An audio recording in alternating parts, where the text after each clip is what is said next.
तो आज देखो लास्ट टॉपिक है, ठीक है। जो एफ ब्लॉक तत्व होते हैं उनके सामान्य अभिलाक्षणिक गुणधर्म देखने हैं। जैसे हमने डी ब्लॉक तत्वों के देखे थे, ऊष्मा और विद्युत का क्या करते हैं, चालन करते हैं, ठीक है। दूसरा क्या होते हैं, चमक होती है, मतलब जो गुणधर्म धातुओं में पाए जाते हैं वही गुणधर्म किसमें होते हैं, डी एंड एफ ब्लॉक में, ठीक है। तो क्योंकि जो डी एंड एफ ब्लॉक में लगभग सारे क्या तुम्हारे सारे के सारे कौन से हैं, धातुएं, तो जो गुणधर्म धातुओं के वही किसके होंगे, डी एंड एफ ब्लॉक के। तो जैसे ऊष्मा और वैद्युत के क्या होंगे, अच्छे चालक, कठोर होंगे, रंगीन होंगे, ठीक है। इस तरीके से जो जो हमने गुणधर्मों में पढ़े। तो जैसे पहला गुणधर्म है, हेडिंग डालना एफ ब्लॉक तत्वों के सामान्य अभिलाक्षणिक गुणधर्म।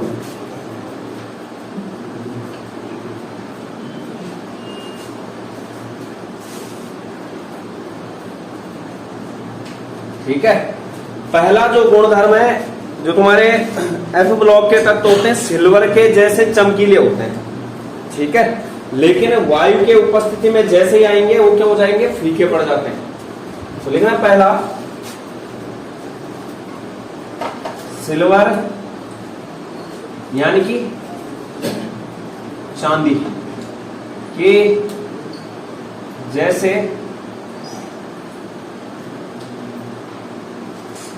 चमकीले होते हैं, लेकिन वायु की उपस्थिति में फीके पड़ जाते हैं।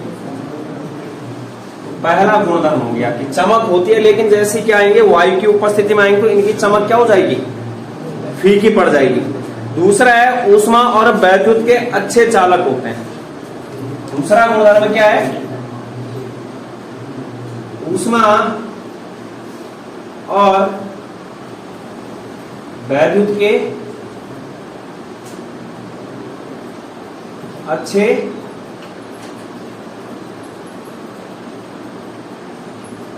चालक होते हैं, ठीक है, अच्छे चालक होते हैं। तीसरा क्या है, कठोर होते हैं। और जैसे जैसे परमाणु क्रमांक बढ़ता जाता है, कठोरता क्या होती जाती है, इंक्रीज होती जाती है, बढ़ती जाती है। कठोर होते हैं, परमाणु क्रमांक बढ़ने से कठोरता बढ़ती, कठोरता बढ़ती है, ठीक है। जैसे सैमारियम है जो, ठीक है, परमाणु क्रमांक कितना है, 62 है। एफ ब्लॉक का तत्व है कौन सा, लैंथेनाइड श्रेणी का तत्व, वो स्टील के जितना कठोर होता है। कौन, सैमारियम स्टील जितना कठोर होता है।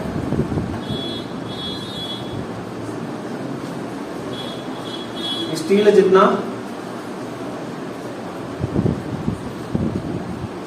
कठोर, ठीक है। गलनांक 1000 से लेकर 1600 केल्विन के बीच में, मतलब गलनांक क्या होता है, उच्च।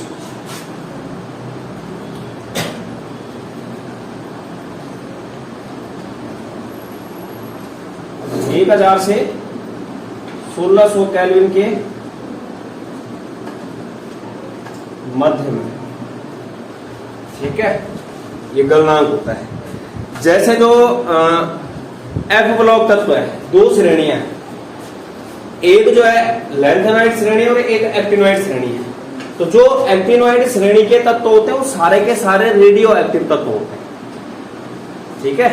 रेडियो एक्टिव तत्व वे तत्व होते हैं जिनसे अल्फा बीटा गामा किरणों का उत्सर्जन स्वतः ही होता है, जो क्या करते हैं, अल्फा बीटा गामा किरणों का क्या करते हैं, अपने में से स्वतः ही उत्सर्जन करते हैं। तो जैसे इसमें है, किसमें, लैंथेनॉइड श्रेणी में। तो लैंथेनॉइड श्रेणी में एक तत्व है जो कि क्या होता है तुम्हारा, प्रोमीथियम। लैंथेनॉइड श्रेणी में सिर्फ एक तत्व है जो कि कौन सा है, प्रोमीथियम, जो क्या होता है, रेडियो एक्टिव तत्व है। तो सवाल बन सकता है कि लैंथेनॉइड श्रेणी का उस तत्व का नाम लिखिए जो कि क्या होता है, रेडियो एक्टिव। वो कौन सा है, प्रोमीथियम। परमाणु क्रमांक कितना होता है, 61। प्रोमीथियम का 61 होता है और सेमारियम का क्या होता है, 62। इसका कितना है, 62। तो लिखना है एफ ब्लॉक में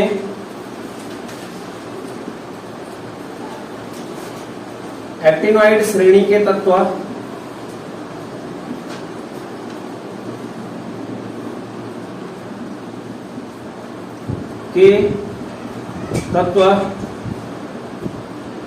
रेडियो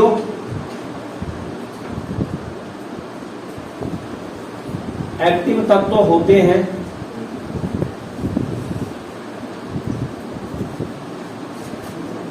और लैंथेनॉइड श्रेणी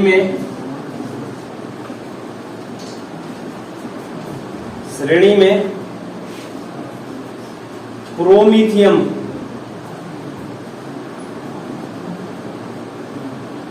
परमाणु क्रमांक क्या है, 61। एकमात्र ऐसा तत्व है जो कि क्या है, रेडियो एक्टिव, क्या होता है, रेडियो एक्टिव होता है। कौन सा है, प्रोमीथियम। तो ये कुछ गुणधर्म आ गए, सामान्य अभिलाक्षणिक गुणधर्म। इसके बाद देखो, जैसे जो एफ ब्लॉक तत्व होते हैं वो जो है चुंबकीय गुण भी प्रदर्शित करते हैं। चुंबकीय गुण प्रदर्शित करने का आधार क्या, अगर अयुग्मित इलेक्ट्रॉन होंगे तो अनुचुंबकीय होगा, और अगर अयुग्मित इलेक्ट्रॉन नहीं होंगे तो क्या होगा, प्रतिचुंबकीय। तो लिखना यहां पर जैसे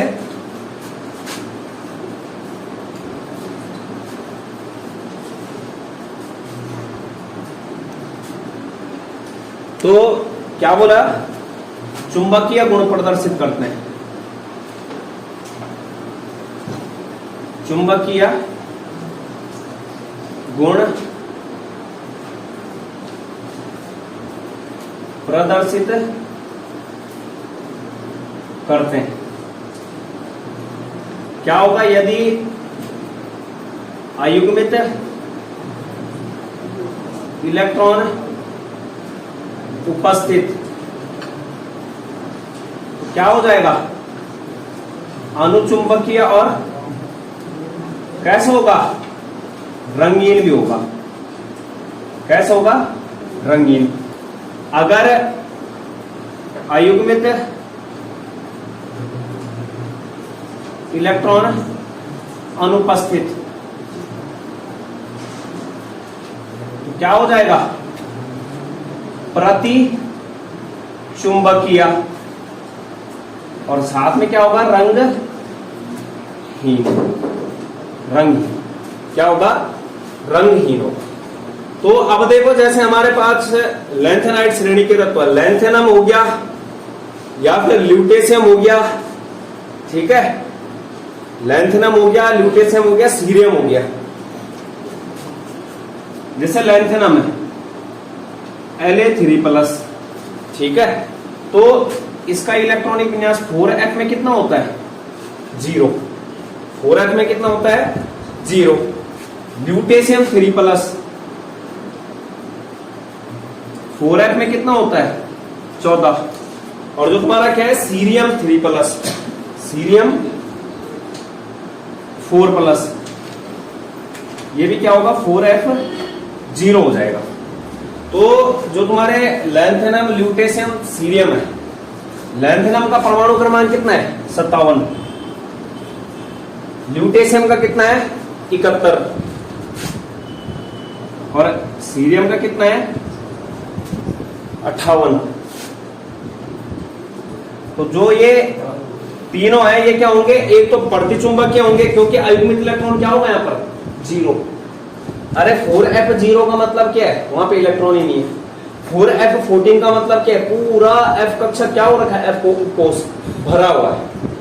f में कितने इलेक्ट्रॉन आ सकते हैं, 14, वो पूरा भरा है, तो कोई अयुग्मित इलेक्ट्रॉन होगा वहां पे, अकेला इलेक्ट्रॉन नहीं होगा। 7 कक्षक होते हैं, प्रत्येक कक्षक में कितना इलेक्ट्रॉन हो जाएगा, 2, 7 दूनी 14। ऐसी जो है सीरियम 4+ है, तो ये क्या हो जाएंगे, अयुग्मित इलेक्ट्रॉन की संख्या कितनी है यहाँ 0, तो जिसके कारण क्या हो जाते हैं, चुंबकीय प्रवृत्ति क्या होगी इनकी, प्रतिचुंबकीय, और साथ में क्या होंगे, रंगहीन भी होते हैं। क्या होते हैं, रंगहीन।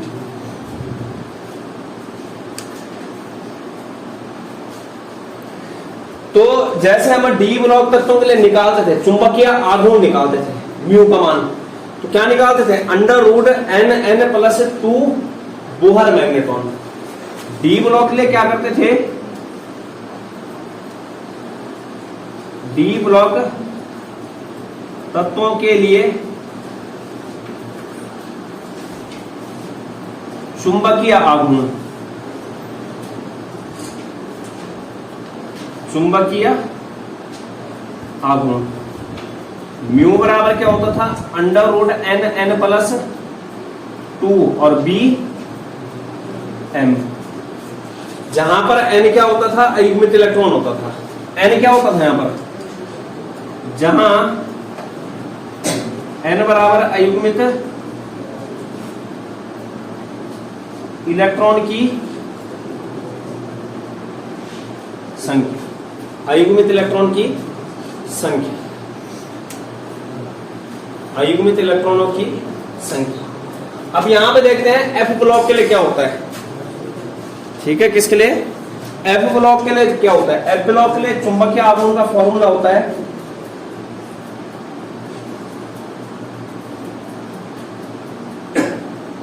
एफ ब्लॉक तत्वों के लिए म्यू बराबर होता है √4ss+1, 4ss+1 प्लस LL+1 और BM, जहां पर जो S है वो चक्रण क्वांटम संख्या है, और जो कैपिटल L है वो क्या है, द्विगंशीय क्वांटम संख्या। जो S है वो क्या है, चक्रण क्वांटम संख्या। S क्या है यहां पर, चक्रण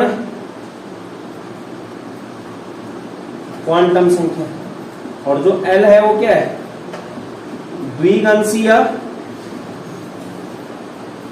क्वांटम संख्या, द्विगंशीय क्वांटम संख्या।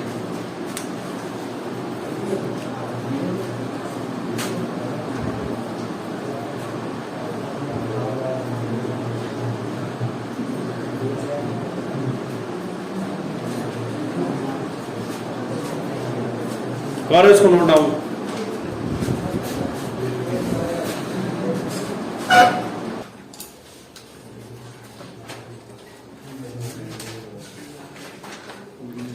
हो गया नोट। इसके बाद लिखो रंगीन के लिए। वैसे मैंने बता दिया, अगर अयुग्मित इलेक्ट्रॉन क्या होगा, अनुपस्थित, तो क्या हो जाएगा वो, रंगहीन। अगर अयुग्मित इलेक्ट्रॉन क्या होगा, उपस्थित, अयुग्मित इलेक्ट्रॉन क्या आएगा, आएगा कुछ, तो क्या हो जाएगा, रंगीन। तो रंगहीन के लिए देखना, किसके लिए,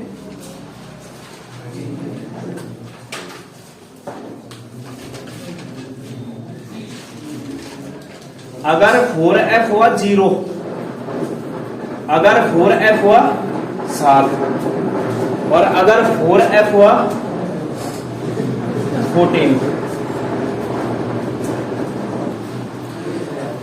4f0, 4f7 और 4f14 इलेक्ट्रॉनिक विन्यास वाले जो होंगे वो रंगहीन होते हैं। क्या बोला, एफ ब्लॉक में क्या होता है, जो 4F7 और 4F14 वाले ये क्या होंगे, रंगहीन होते हैं। क्या होते हैं, रंगहीन होते हैं। ठीक है, अब जिनके पास अयुग्मित इलेक्ट्रॉन होगा, इसके अलावा जो भी होंगे वो क्या होंगे, रंगीन होंगे। कहने का मतलब रंगीन के लिए क्या होना चाहिए,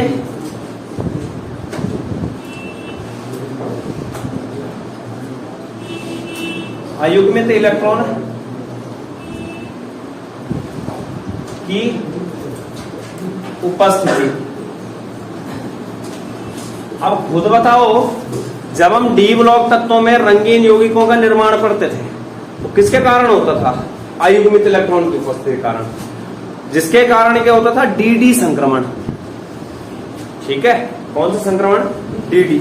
T2G से जो है Eg में इलेक्ट्रॉन का स्थानांतरण होता था, जो उत्तेजन होता था।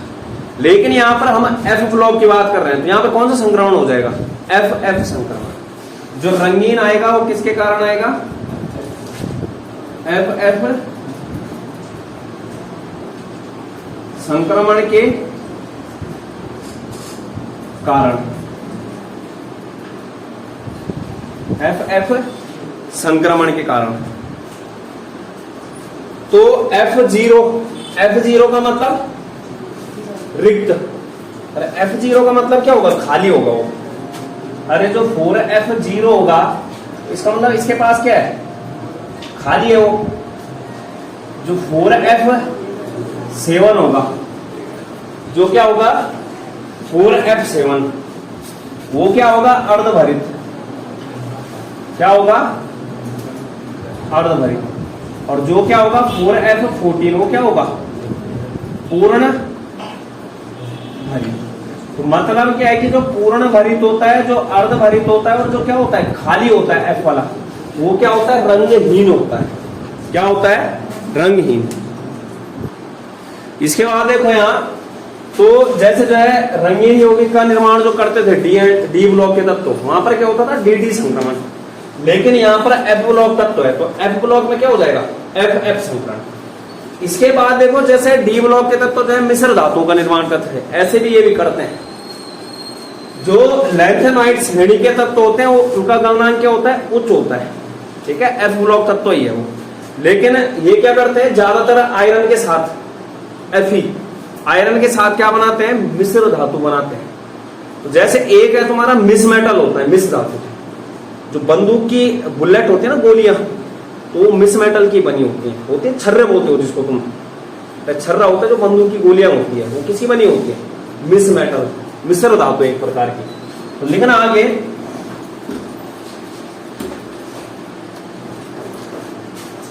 मिश्र धातु का निर्माण।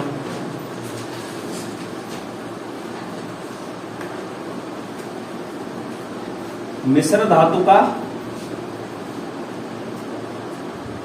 निर्माण।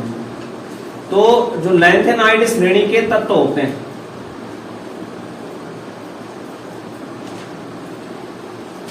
श्रेणी का गलनांक क्या होता है, उच्च होता है।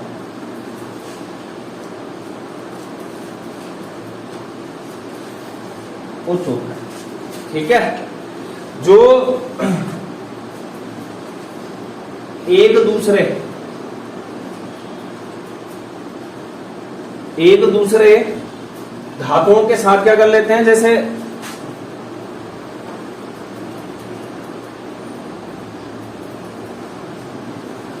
धातुओं के साथ,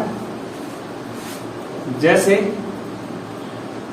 आयरन Fe के साथ मिश्र धातु का निर्माण। ठीक है, जैसे हमारे पास उदाहरण के लिए क्या है, मिश्र धातु है। कौन सी धातु है, मिश्र धातु। मिश्र धातु का यूज क्या बोला, जैसे कवच बनाने में भी किया जाता है, हथियार के रूप में। ठीक है, कवच बनाने के लिए या फिर तुम्हारा बुलेट के लिए यूज किया जाता है, जो बुलेट्स वगैरह होती है। तो मिश्र धातु जो है कौन कौन सी धातु का मिक्सचर होता है, ठीक है। एक होता है लैंथेनॉइड तत्व, क्या क्या होता है इसमें, लैंथेनॉइड तत्व प्लस Fe प्लस Fe और plus sulphur carbon aluminium calcium, ये होता है। तो जो यहां पर लैंथेनॉइड तत्व होता है वो 94.9 होता है, 94.95%, ठीक है। और जो Fe होता है वो कितना होता है, 5%। Fe की मात्रा कितनी होती है, 5। और जो ये अशुद्धियां होती हैं ये क्या होती हैं, शेष परसेंटेज इनका होता है पॉइंट में 0.05 जो भी बचा है। तो ये क्या है, तुम्हारा मिश्र धातु है, किस किस का मिक्सचर है, लैंथेनॉइड तत्व और Fe और सल्फर कार्बन एल्यूमिनियम कैल्शियम की अशुद्धियां होती है उसमें। यूज किसमें किया जाता है, बुलेट्स बनाने में, बुलेट्स कवच निर्माण में।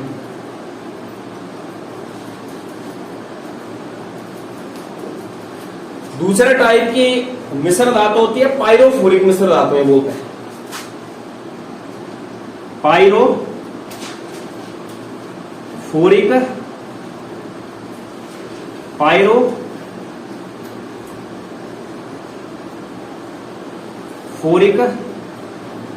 मिश्र धातु है।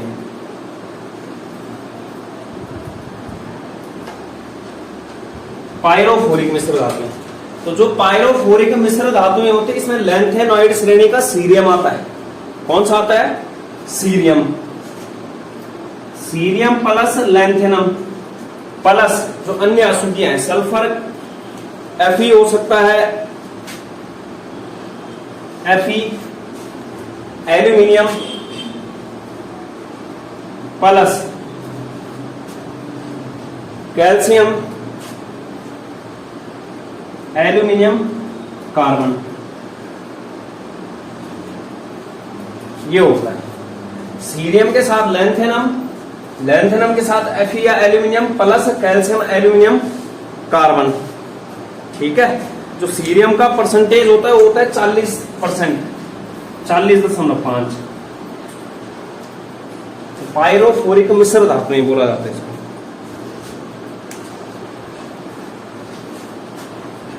इस तरीके से चैप्टर कंप्लीट है। जैसे मिश्र धातु हो गया, यहां पर ये पूछ लेता है, या प्रोमीथियम हो गया जो एकमात्र तत्व है, कैसा है, रेडियो एक्टिव है, कौन सी श्रेणी का, लैंथेनॉइड श्रेणी का।